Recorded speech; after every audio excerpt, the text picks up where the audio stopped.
Aujourd'hui, nous sommes à l'école des mines pour une remise de diplôme Orange. Mon rôle était principalement de les accompagner sur tout ce qui était problèmes techniques, des problèmes sur les cours, s'ils avaient besoin d'un peu plus d'accompagnement concernant différents outils, et aussi s'ils avaient des questions, même aller un petit peu plus loin sur la partie pédagogique. Alors en tant que programme manager, notre rôle principalement c'est d'accompagner les apprenants dès le début jusqu'à la fin de leur formation sur les parties extra-pédagogiques, s'assurer du bon déroulement de la formation et de faire en sorte qu'ils ont tout ce qu'il faut pour réussir la formation. Sur quel type d'outils ils ont pu monter en compétences et qui pourront leur servir au quotidien dans leur métier? Déjà, le b.a.-ba quand même, c'est d'avoir un langage de programmation comme Python par exemple. On peut avoir aussi des systèmes de gestion de bases de données, on a aussi des outils de calcul, on peut avoir du Spark. Après, on va commencer quand même des petites compétences sur le machine learning. Et ensuite, on va avoir des outils tels que Docker, les API, Airflow pour l'orchestration, Kubernetes aussi pour l'orchestration des pods, etc. Il y a encore énormément d'outils, pas de tout vous dévoiler.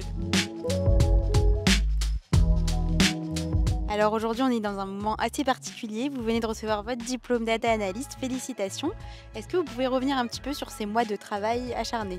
C'était vraiment très très difficile pour moi parce que par exemple le Python, je connaissais pas du tout. On se dit oulala, dans quoi on se lance et quand on a les premiers cours sur Python, on fait oulala, dans quoi on se lance. Donc un début vraiment avec un gros challenge. Très challengeant parce que c'est pas évident en même temps d'assurer ses études et en même temps d'assurer ses fonctions et ses responsabilités au quotidien. Comment est-ce que ce que vous avez appris va vous aider dans votre métier au quotidien? Au niveau de contrôle-gestion, on est amené à utiliser beaucoup de données, beaucoup de big data. Et avant, j'avais l'habitude de travailler sur Excel sans utiliser tout ce qui est Python, tout ce qui est visualisation et tout. Aujourd'hui même, avant même d'obtenir mon diplôme, ça m'a beaucoup aidé à faire des automatisations, à gagner beaucoup de temps, à me libérer afin d'analyser beaucoup plus les données. Quand on parle d'IA, je sais de quoi on parle, je sais comment ça fonctionne et j'ai l'impression vraiment d'avoir passé un cap dans tout ce que j'ai appris et ce que je peux apporter à l'entreprise aujourd'hui.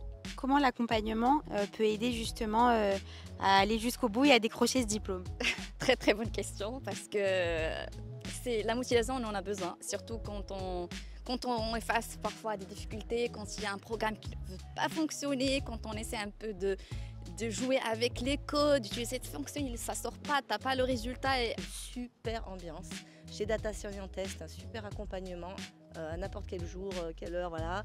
Et puis chez Orange aussi, cohésion d'équipe. Parce qu'on est entouré par des gens de côté Data Scientist qui sont très présents. Et franchement, ça nous permet de tenir jusqu'au bout et c'est génial. Un mot pour résumer ces mois de formation. Parfait. C'était la formation parfaite, c'était ce qui nous manquait. Je me suis vraiment posé la question de savoir si ça valait le coup. Est-ce qu'à 50 ans, ça valait le coup de se mettre autant de violence pour finalement aller vers les métiers de la data? Franchement.